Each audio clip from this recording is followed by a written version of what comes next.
Let's have a Alright, let's check out look. this laptop. Holy shit. Damn, there's a lot of stuff here. What the fuck?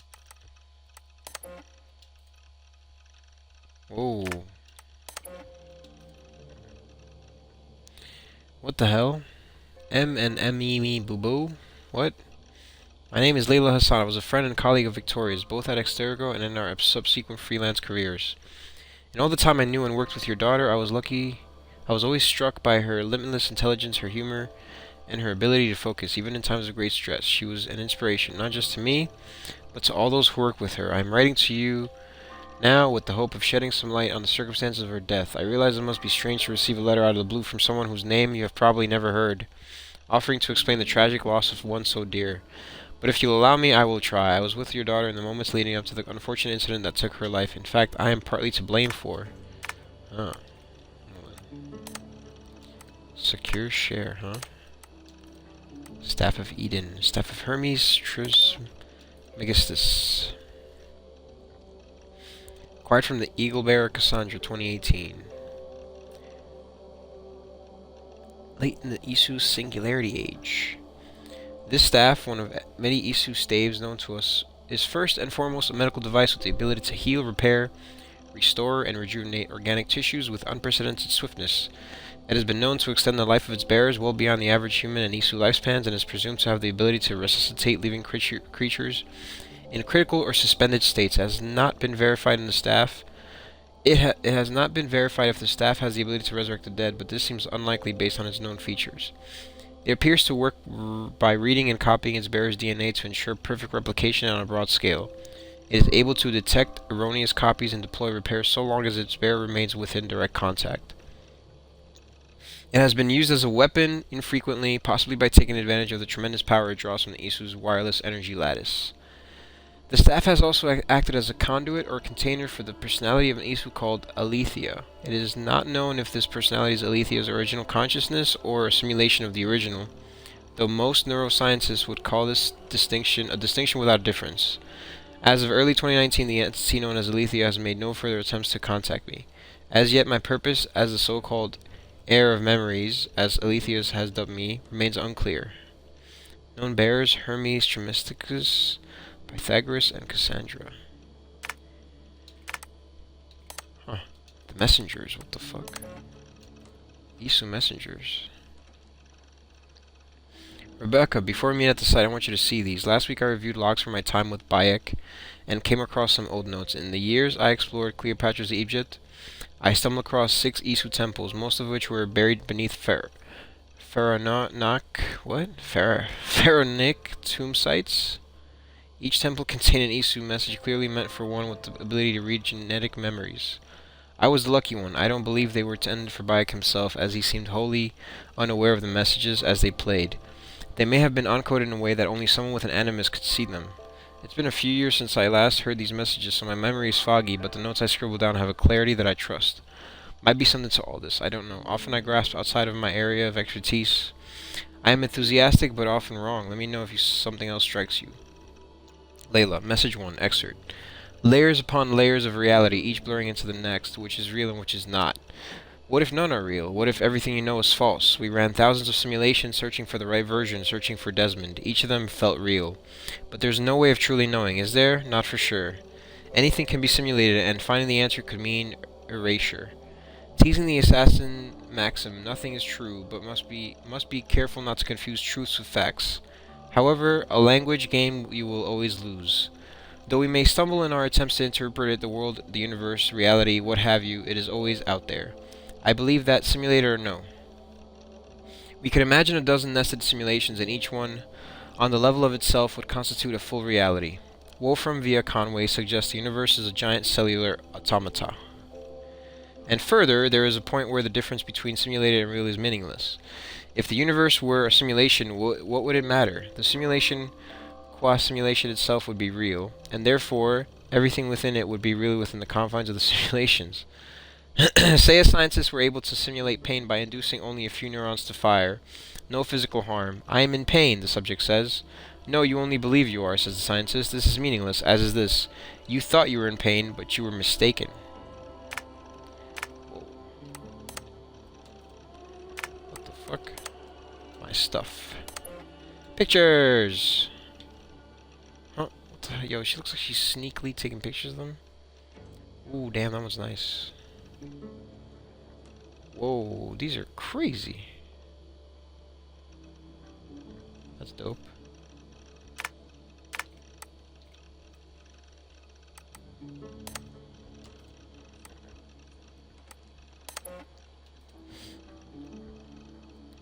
Oh my. Layla, as you traipse around about England, Bex and I thought you might want to keep your eyes open for a few things. Assassin's Bureau, or the Hidden Ones more accurately, they operated in Roman Britain between the years 100 and 430 BCE. It's not clear why they left, but the final date corresponds roughly to the Roman exodus from Britain. So I imagine their leaving had something to do with the Empire's retreat, mission accomplished, or a loss of faith, not sure. But we do know that it was several hundred years before the Hidden Ones returned to the island. It may be Basim and Hytham are the first in half a century. From our own archives, I believe there were 6 main bureaus operating in the Roman period. Leicestershire, London, Winchester, York, Essex, and Gloucestershire. Oh my god. I'm butchering these names. These won't be the Saxon names, so you'll have to read between lines. Animus anomalies. Bex noticed these, about 10 embedded in the simulation. They're dense clusters of data that they may screw with your ability to navigate Eivor's memories. Approach with caution. We don't know what they'll do if you get too close. They may be harmless, but they may induce occipital shock or wipe your mind. Hard to say. Best to err on the side of hell no. But if you're curious, well, I warned you. Pieces of Eden. We don't know if any Isu artifacts you should be looking for specifically, but they're out there. And this was a period where they often cropped up in legend. Norse and Saxon songs and tales speak of them so often, so keep your eyes peeled, especially around Stonehenge. How could that not be an Isu site? I lived, I died, and now I sleep. And in my sleep I dream. And in my dreams I see an end to the doom that will grip the earth once again. Find the wolf-kissed. Find the mad one. Find me. And save us all from another death. This is a strange message broadcast from an unknown source north of the Arctic Circle. The message was broadcast for 9 days, then ceased. Spectrum analysis of the message revealed coordinates of a Norse gravesite in New England, USA. No, come on, Sean. Turn that thing off. Oh, hold on. I like what you said there. I want to get this for posterity. Say it again, nice and loud. Seriously? Sure, come on. If nothing else, it'll give me leverage with your old man. Ah, that's your angle. Nice. What I said was, I wish I hadn't been born into the Assassins. I wish I had chosen this life. Is that good enough? Sure, but why is that? Because choice is the central idea of our creed. It underpins everything, right? It's about free will. It's about seeing the evidence before you and saying, yes, this is what I want. Or, no, this isn't for me. But when you're born into a group like this, or any other, like I was, you get mixed signals. You get told over and over again, this is what we believe. These are the rules. This is reality. No deviation. And if you question it, oh, they look at you like you killed a puppy. That's hardly free will. It's a weird irony when free will is your central belief, but nobody wants you to believe otherwise. I don't know how to say it exactly, but I always thought there was something self-destructive about our creed. If free will is the most important moral guidepost we have, we should be free to ignore it. To choose submission, for example. You know what I mean? Like, we should be free to side with the Templars. If it's really my choice, I could do that. Whoa. Right. It's almost self-refuting. A democracy could democratically elect a dictator or choose to get rid of democracy altogether. Within our creed is the seed of its own destruction. That's what makes it powerful, I think. And fragile. Right.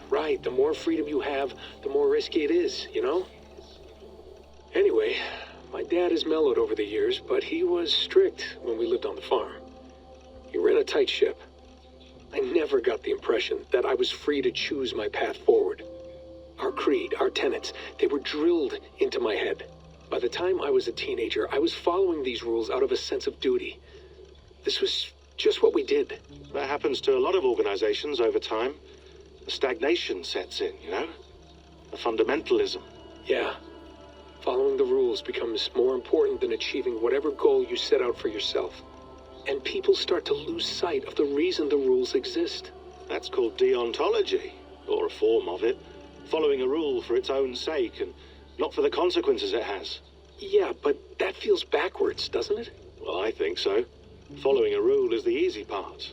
Praying, taking a sip of wine, munching on a wafer. Rituals that give comfort. But that's just going through the motions. It makes people feel like they're doing something. When the hard work is, well, actually getting off your ass and doing something productive. I think people just want boundaries. Tight boundaries. They want to see the four walls that pen them in. I don't disagree. Anything outside that, anything that makes life more complex, that's scary. That's why I envy you. You chose this life. You went through that process and you decided, yes, I believe in this. Sure. It didn't stop me from being an insufferable know-it-all as a teenager, but I see your point. I would have loved to have been a know-it-all. I knew nothing. Not until you guys found me. Yeah. It wasn't until I met you, and Bex and Lucy, that I knew. I knew I wanted to be an assassin. Oh, thanks, Des. Come here. Bring it in, bud. I don't normally like touching, but I'll make an exception now. I am not hugging you. You sure? Because I smell very nice today. Can you just turn that off? Wow. That's funny. For Layla. That was another one. Hold on, I'll just set this here. Do you guys record everything we talk about? Not everything, but you've been using the Animus so much, I thought this was a good chance to learn some things about prolonged exposure. So I'm your guinea pig. No, my guinea pigs are all dead. The Animus was too much for them to handle. Cute. Can I ask you about the bleeding effect? Any recent flashes? Any memories resurfacing? Yeah, the usual things. Ghost images of Altair and Ezio a few times a day. Nothing intrusive, just brief moments. They pass quickly, almost without me noticing. Like a figure in the corner of my eye. Or remembering a dream from the night before. I did have one extended hallucination a few days ago. It was Ezio. He was older, around the time he left Cappadocia. He was standing on the deck of a ship, alone. And through him, I could feel an intense regret or guilt. Whoa. And it felt to me like he'd had a loss of faith in himself, in the creed, like he couldn't keep it up, couldn't stay true to his ideals. And as I watched him, I thought, is this the moment he decided he was done being an assassin? It felt like it. Anyway, most of my visions have been brief, lasting just a few seconds. They're like complete memories of small moments that appear suddenly out of nowhere, fully formed. It's a strange feeling. Okay, anything else? I'm starting to see Connor now, too. Though I hear his voice more often than I see him. I'm sure that will change.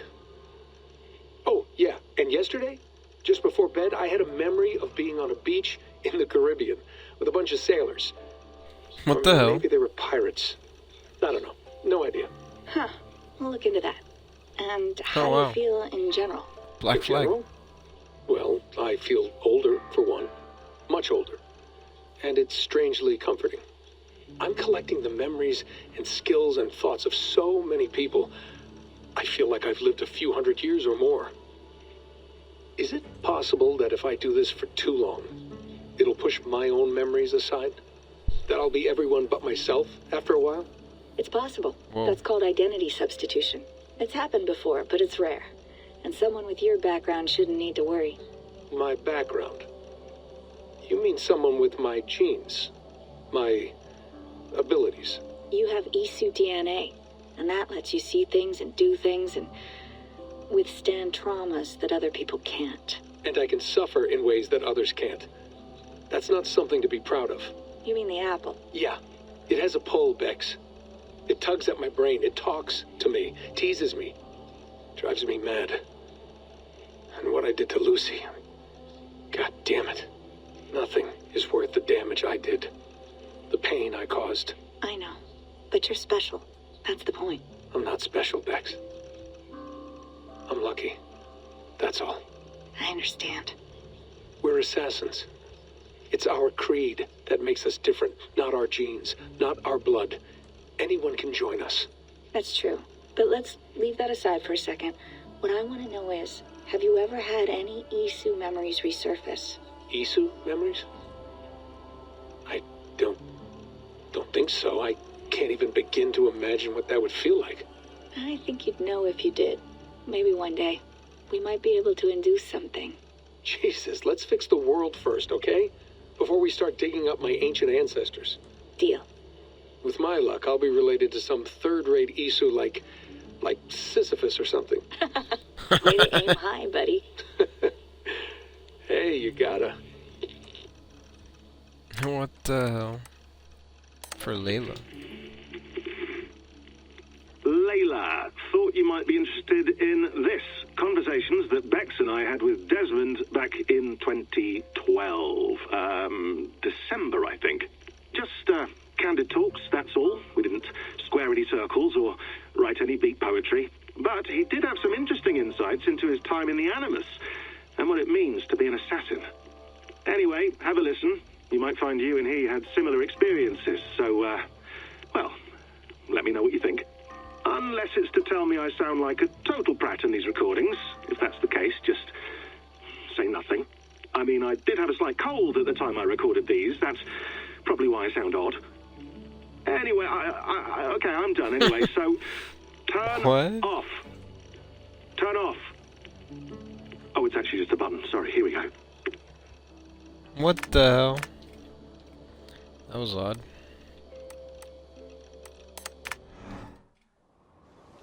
Okay. Oh wow, if you press start, it goes takes it to the laptop. That's good to know. Okay. Back to the Animus we go!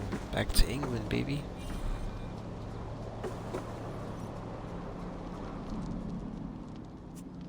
All right, time to go. Norway to England takes about a week by long ship, so I'll scrub ahead.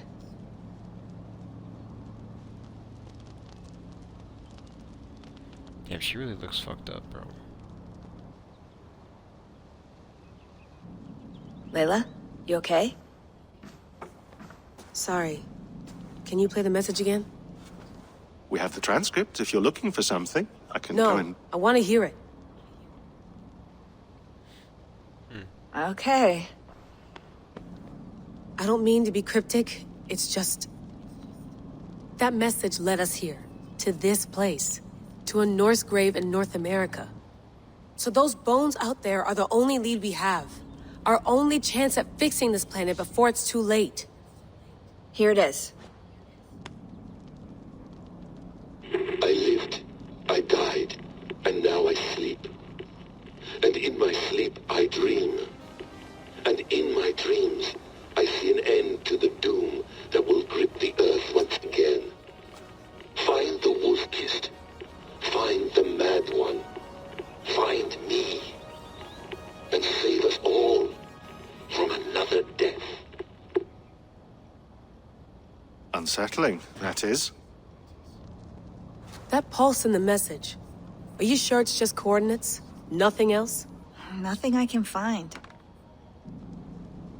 Okay, I'm ready. Here we go. Wonder who that is.